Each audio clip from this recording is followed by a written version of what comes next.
대부분의 동화나 소설에 영웅이 등장하죠. 슈퍼 히어로가 등장합니다. 자, 그렇게 등장하면 그 결말은 한결같이 해피리 에버 애프터로 끝납니다.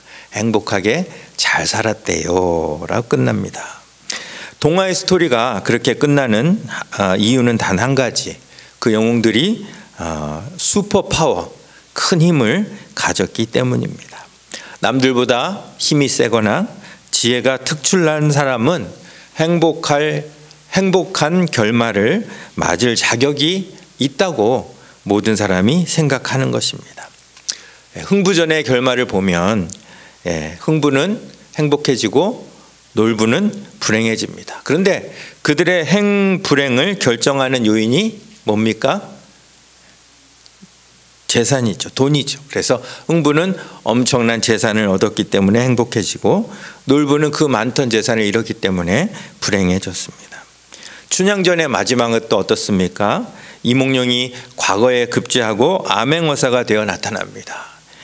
춘향이가 행복해진 원인은 이몽룡의 힘과 권세입니다. 만일 이몽룡이 힘없이 평범한 사람으로 돌아왔다면 아마 등장인물 중 아무도 행복해진 사람은 없었을 것입니다.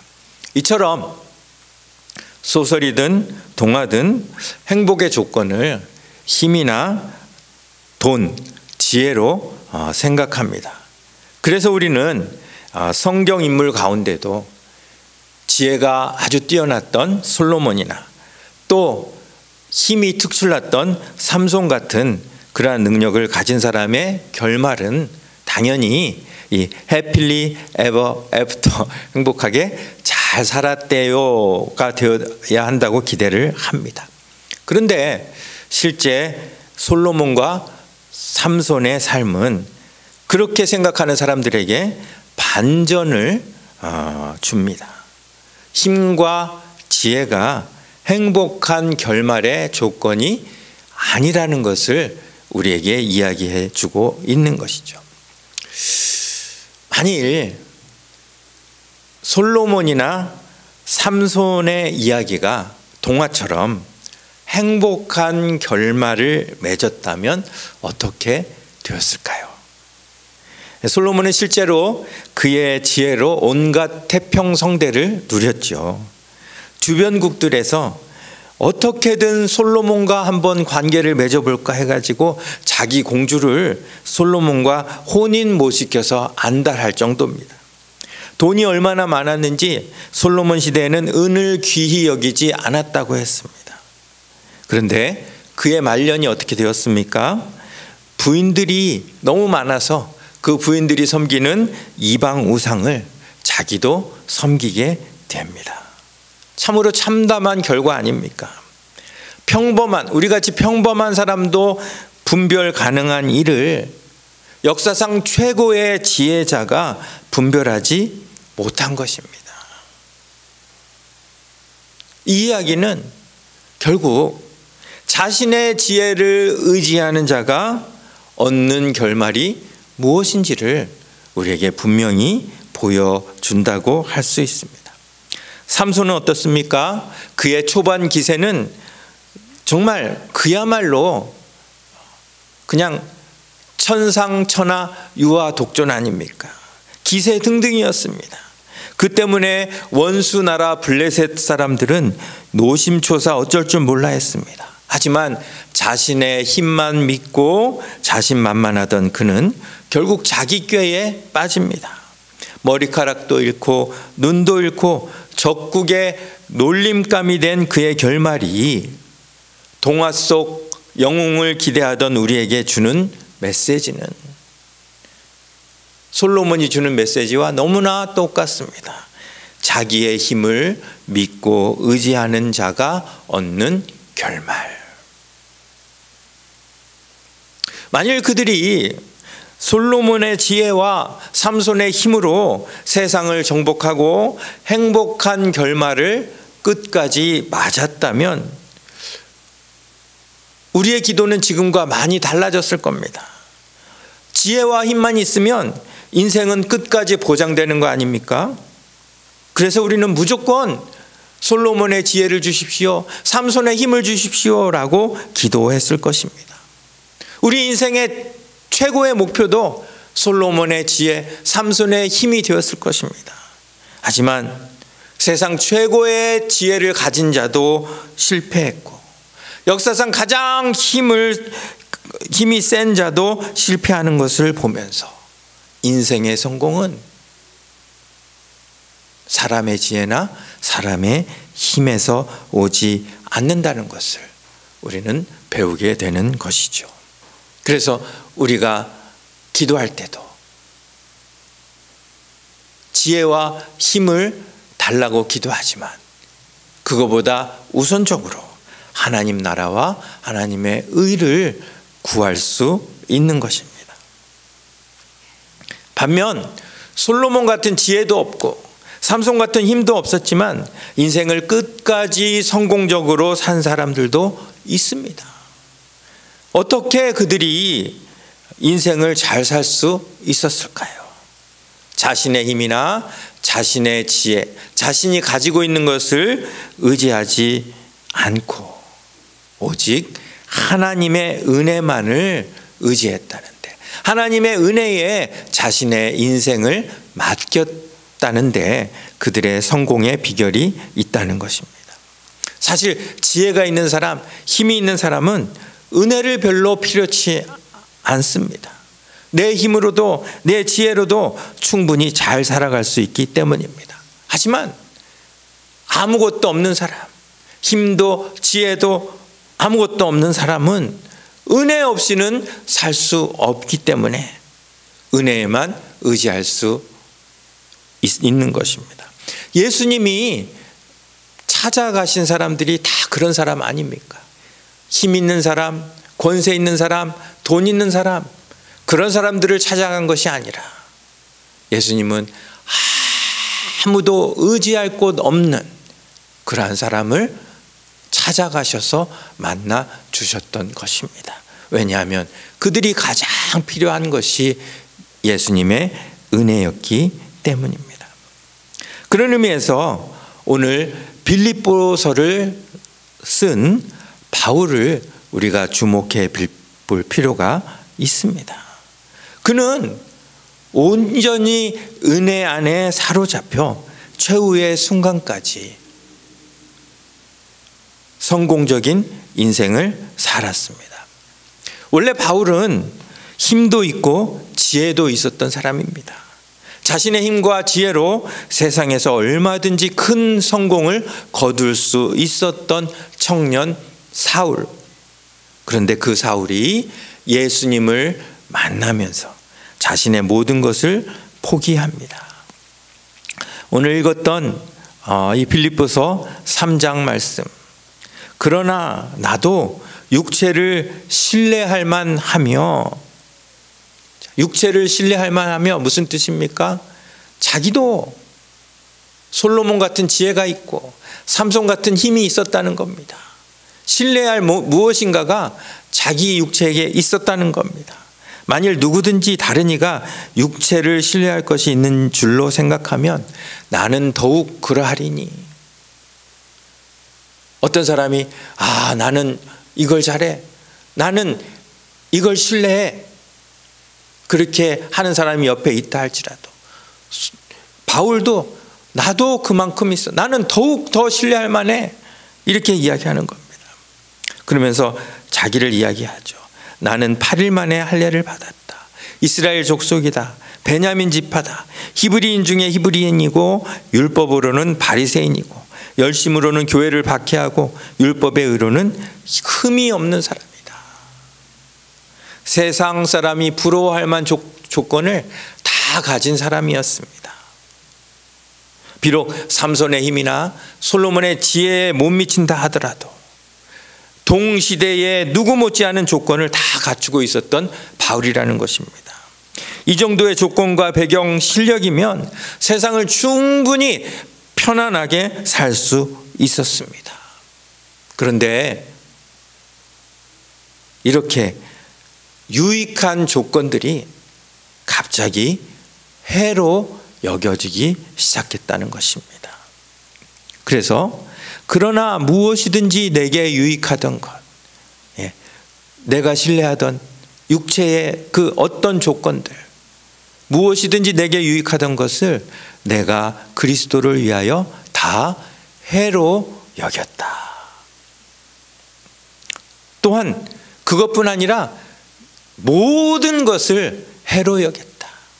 내가 가진 것이든 내가 갖지 못한 것이든 모든 것은 해고,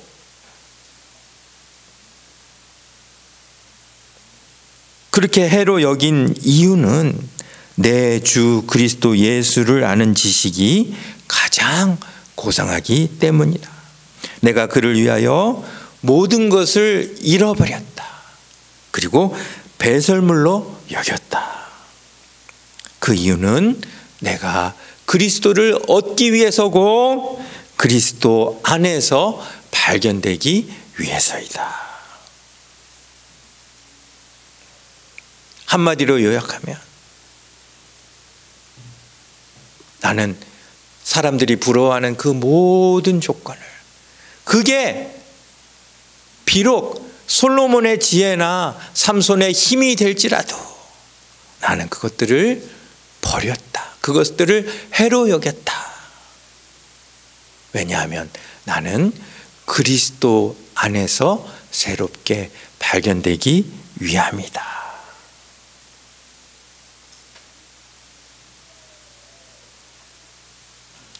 바울은 내 주 그리스도 예수를 아는 지식이 가장 고상하다, 최상급을 씁니다. 세상에서 가장 필요한 것, 가장 좋은 것을 발견했다는 것입니다. 밭을 샀는데 밭에서 보물을 발견했다는 것입니다. 그것이 바로 그리스도를 아는 지식이라는 것입니다. 솔로몬의 지혜로도 삼손의 힘으로도 그리스도를 아는 지식은 따라갈 수 없다는 것입니다.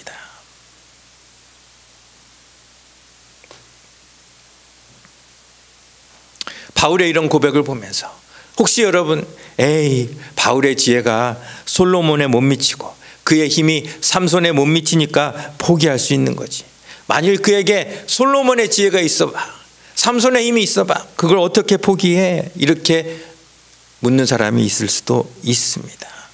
하지만 그것은 넌센스입니다. 여러분, 빌 게이츠의 재산이 많기 때문에 그 재산을 포기하는 것이 어렵습니다. 어려울 거죠. 그렇죠? 근데 그렇다고 재산이 빌 게이츠보다 훨씬 적은 여러분들 중에 누구에게 전 재산을 포기하라고 하면 여러분이 전 재산을 포기하는 것이 빌 게이츠가 전 재산을 포기하는 것보다 쉽다고 이야기할 수는 없습니다. 재산이 많든 적든, 지혜가 많든 적든, 힘이 세든 약하든 전 재산을 포기하는 것은 누구에게나 똑같이 어려운 일입니다. 그래서 예수님이 과부의 2 렙돈을 칭찬하신 이유도 그가 100%를 드렸기 때문 아닙니까? 비록 나의 지혜가 솔로몬에 못 미친다 해도 나의 지혜를 포기한다면 그것은 솔로몬이 자기의 지혜를 포기하는 것과 하나님 앞에서는 똑같다는 이야기가 되죠.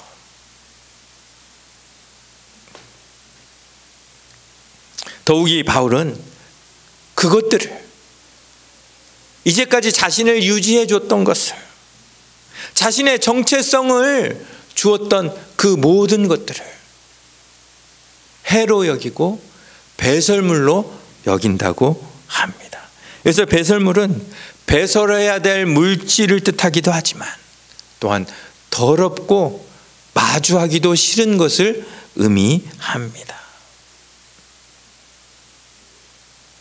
자, 여러분, 정말 여러분에게 선택권이 주어진다면 여러분 무엇을 선택하시겠습니까? 1번 솔로몬의 지혜, 2번 삼손의 힘, 3번 그리스도를 아는 지식.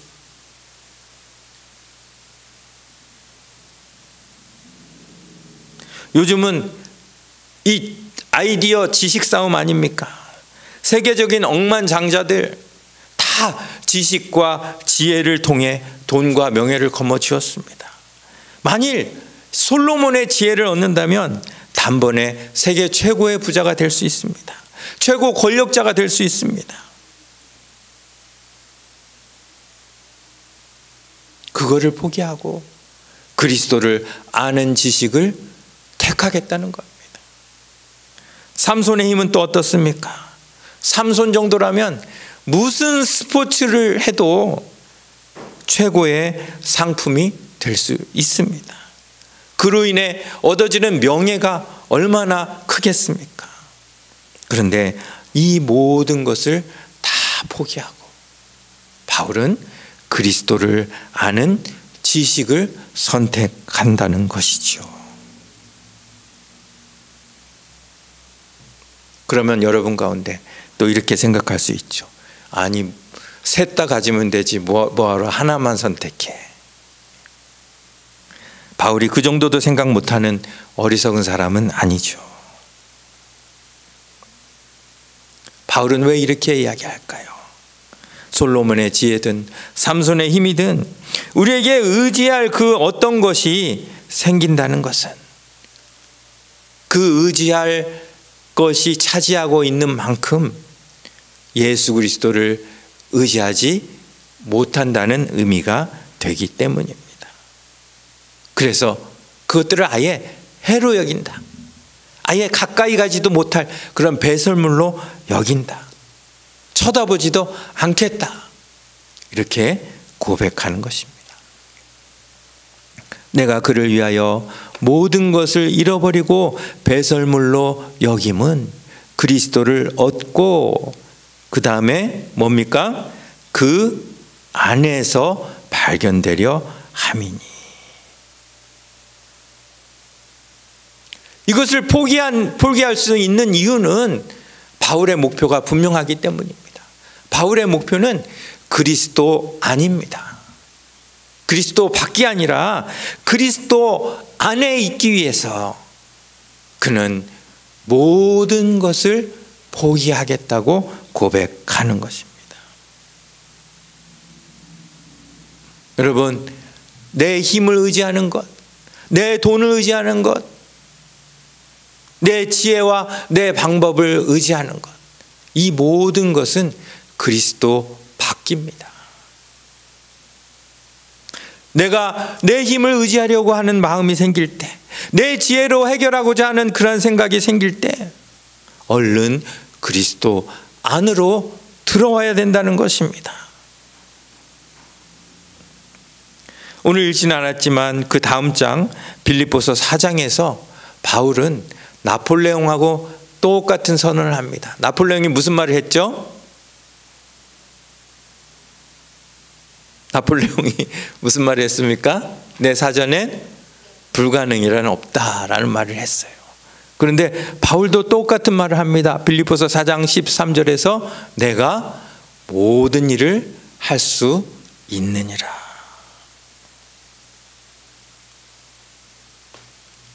이 차이를 여러분 구분을 하실 수 있겠습니까? 표현만 다르지 내용은 똑같아요. 그런데 그 차이가 있다면 나폴레옹은 내게 힘이 있기 때문에 불가능이 없다라고 이야기하는 거고, 바울은 내가 힘을 포기했기 때문에 불가능은 없다라고 이야기하는 것입니다. 나폴레옹은 그리스도 밖에서 한 이야기고 바울은 그리스도 안에서 한 이야기입니다. 우리 빌립보서 4장 13절 우리 다 같이 한번 읽어보겠습니다. 시작. 내게 능력 주시는 자 안에서 내가 모든 것을 할 수 있느니라. 세상 사람들은 나폴레옹이나 삼손 같은 힘이 있어야 모든 것을 할 수 있다고 생각하지만 바울은 그런 힘이 없어야 모든 것을 할 수 있다는 겁니다. 그래서 모든 것을 할 수 있기 위해서 바울은 자기가 가진 모든 것을 해로 여기고 배설물로 여긴다라고 고백하는 것입니다.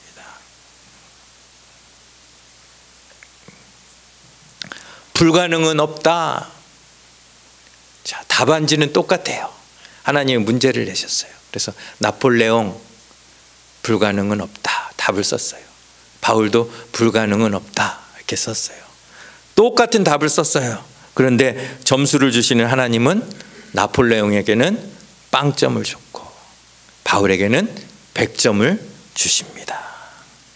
세상 사람들은 불가능은 없다를 중요하게 생각하지만 우리에게는 불가능은 없다보다 더 중요한 게 있습니다. 바로 내게 능력 주시는 자 안에서. 믿으십니까? 아멘. 이 말씀은 우리 삶의 범위를 분명하게 구분해 줍니다. 우리의 삶은 능력 주시는 자 안에서만 이루어져야 합니다. 우리의 삶의 범위가 능력 주시는 자 밖으로 선을 넘으면 안 된다는 말입니다.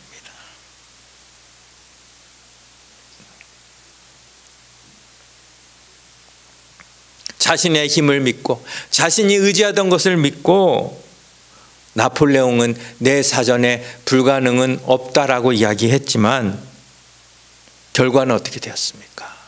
그의 말년은 그 불가능을 처절하게 맛본 뒤에 그가 세상을 떠난 것 아닙니까? 반면 바울은 어떻습니까? 그의 고백처럼 모든 것을 내려놓을 뿐 아니라 배설물로 여기고 오직 능력 주시는 자 안에서만 거했을 때 그의 삶도 그의 죽음도 가장 영광스러운 것이 되었다는 사실입니다.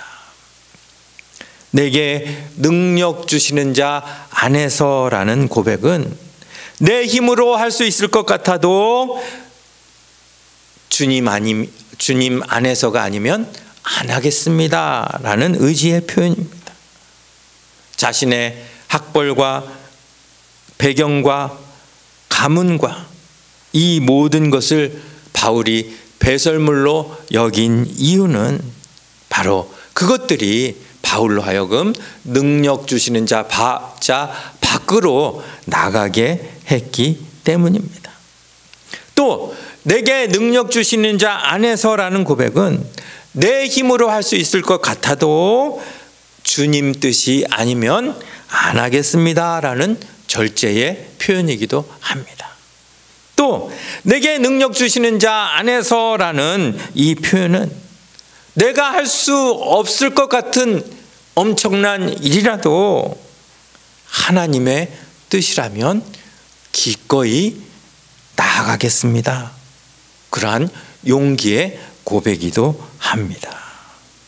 성경은 이런 일을 행한 사람들을 무궁무진하게 소개하고 있지 않습니까? 능력 주시는 자 안에서 아브라함은 100살에 아들을 낳았습니다. 능력 주시는 자 안에서 모세는 홍해를 갈랐습니다. 능력 주시는 자 안에서 베드로는 물 위를 걸었습니다. 능력 주시는 자 안에서 기드온은 300명으로 미드안을 이겼습니다.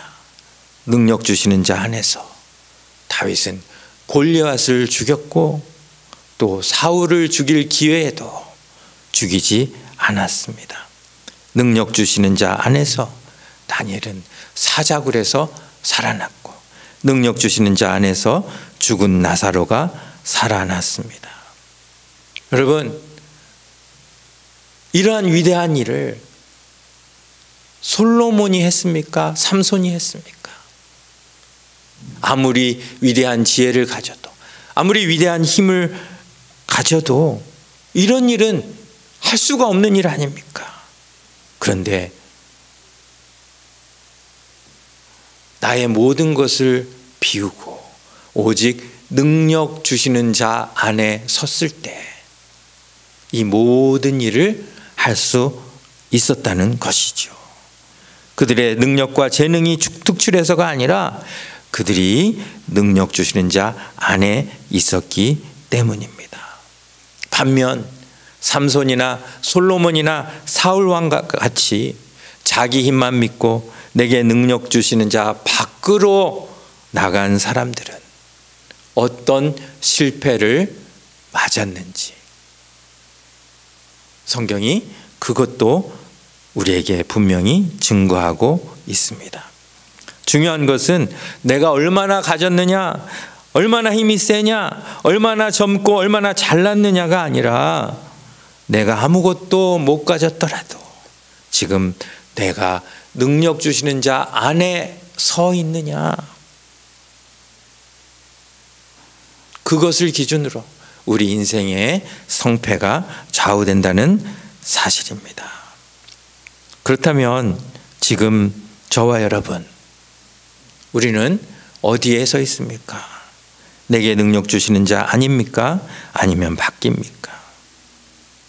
만일 내 마음 가운데 정말 내 모든 것을 예수 그리스도를 위하여 포기할 수 있다면 여러분은 그 안에 있는 것이지만 아직도 내가 포기할 수 있는 게 있다면, 포기할 수 없는 게 있다면 여러분은 아직 능력 주시는 자 밖에 있다는 사실을 기억할 수 있기를 바랍니다. 예수님은 말씀하십니다. 누가복음 18장 29절과 30절 말씀 우리 같이 읽겠습니다. 시작. 이르시되 내가 진실로 너희에게 이르노니 하나님의 나라를 위하여 집이나 아내나 형제나 부모나 자녀를 버린 자는 현세에 여러 배를 받고 내세에 영생을 받지 못할 자가 없느니라. 힘과 지혜, 권세뿐 아니라 가족까지도 버릴 각오를 하지 않으면 예수님을 따를 수 없다는 말씀입니다.